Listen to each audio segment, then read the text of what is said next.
Good day, mates and matettes, and welcome to another episode of Fishing for Icebergs Let's Build.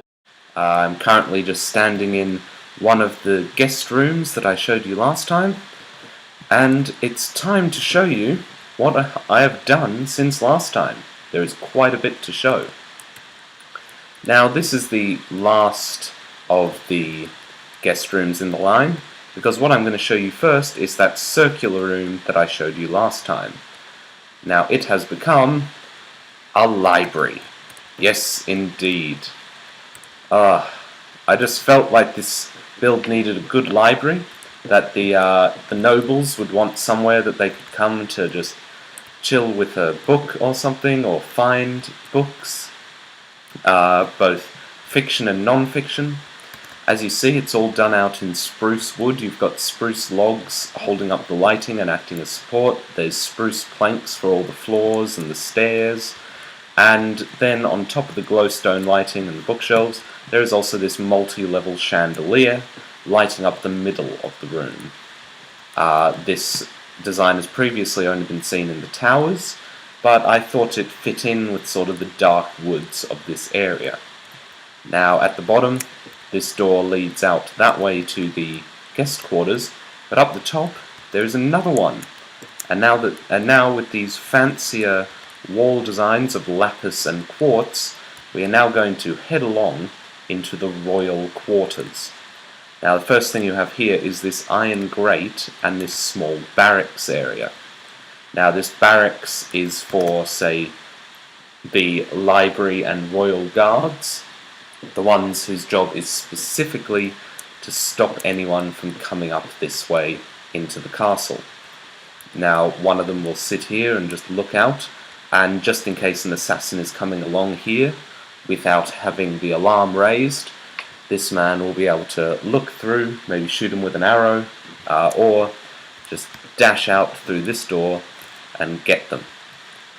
Now, on top of that, if we go through this door here, we enter into this bathroom here with just 4 of my standard toilets, which are just item hoppers in case you haven't been here for the whole season, and also some basins for the washing of hands.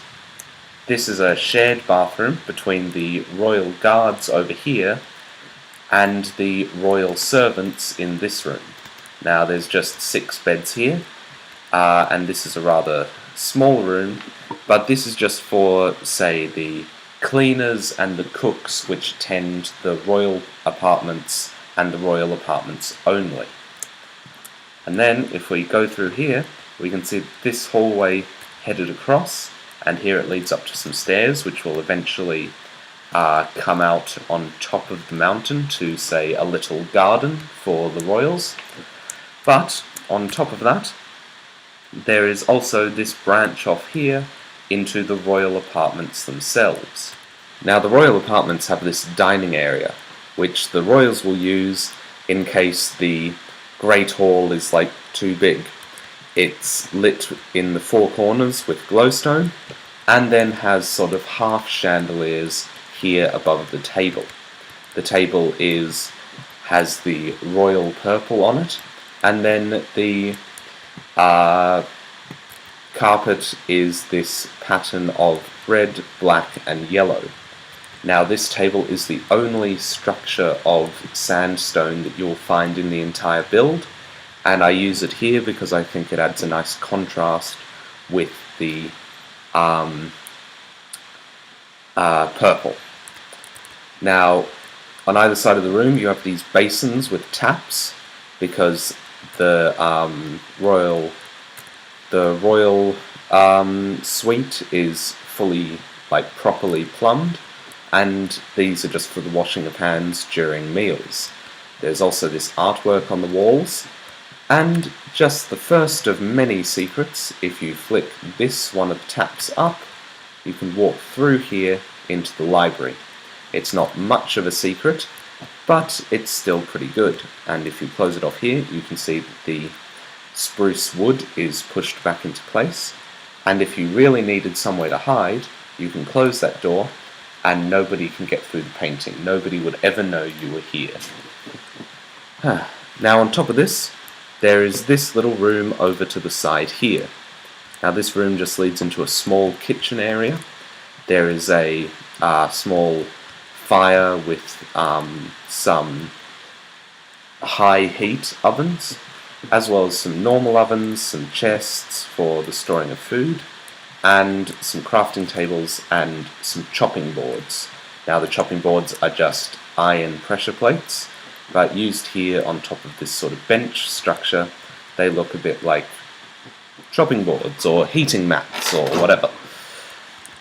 And now if we head out of the royal kitchen, which would be served by those servants over there, we come over to the royal bathroom.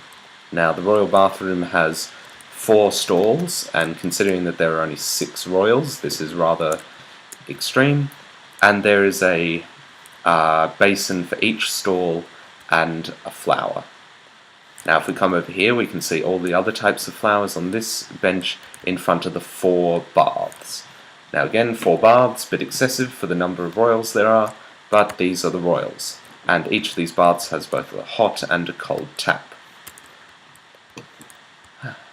Now if we head through these double doors at the end here, we enter into the actual royal sleeping quarters. Now to this side we have the children's room, and to this side we have the royal room, but first, up ahead, we have this area which has 4 different stalls which seem rather minimal. Now these stalls are for the royal butlers and maids.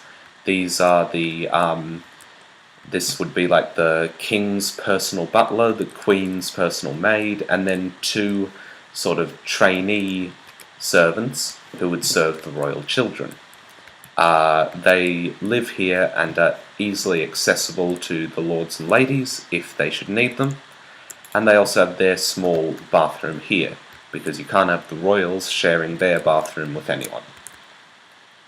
And now if we head into the children's room, you can see that even though they're royals, it's still, it's still just a children's room. So although they have a bit of carpeting here, they've just got their beds and their chests and their bookshelves, as well as a desk over here which they would work at, made of the same sort of fancy wood that is used in the other, in the guests' quarters. Now this is just acacia wood stairs, but it seems a bit exotic when compared to the other wood textures used around the build.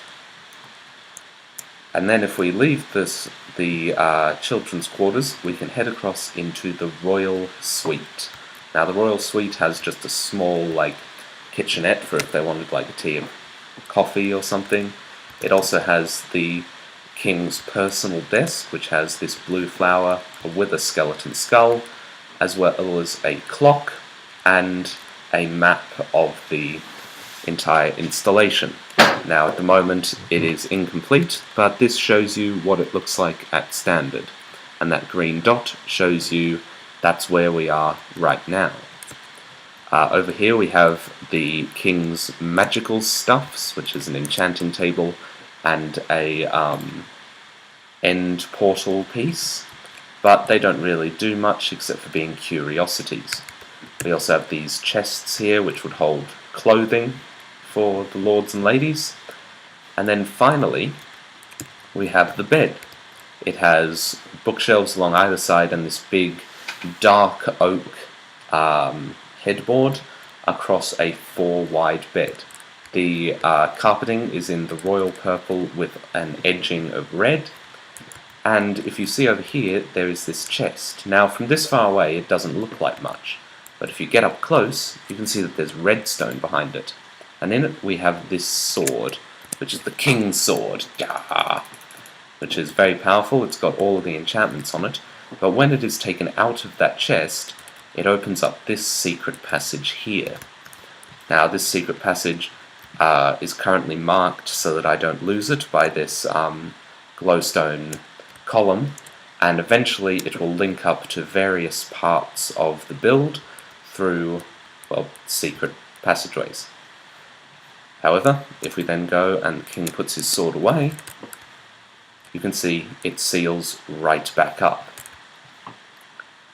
Now, I know that we've already been going for 10 minutes, but I'm afraid that that's not it.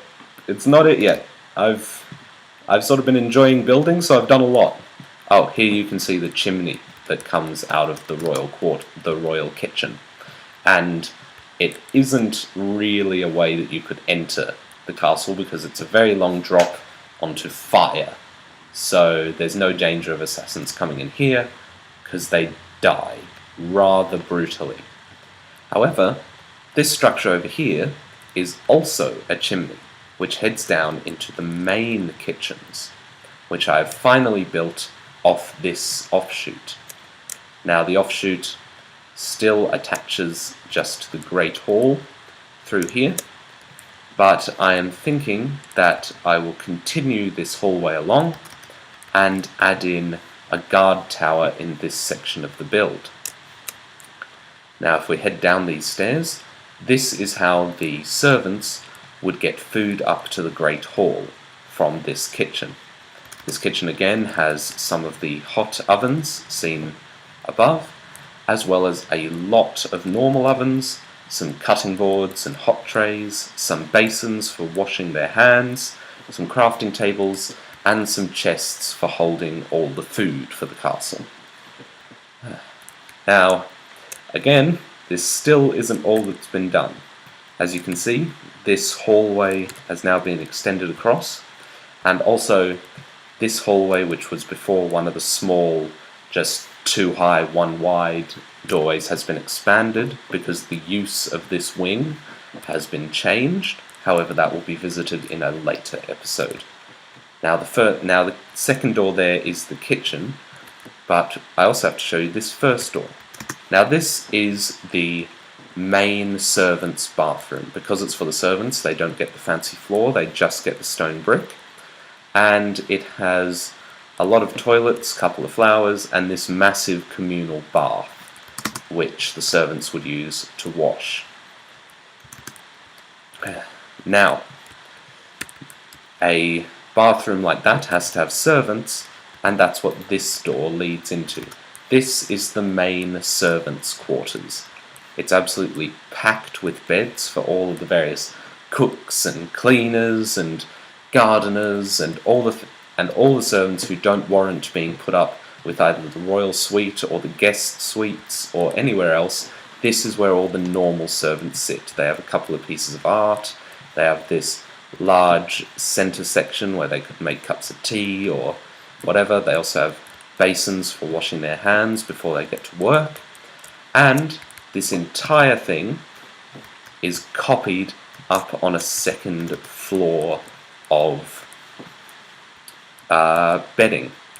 So the entire servant army that is stocked in these 2 rooms is 152 servants, which would still only represent probably half of the entire workforce if we include all of the people who would come into the castle of a morning and then leave out the main gate during the day, during the evening.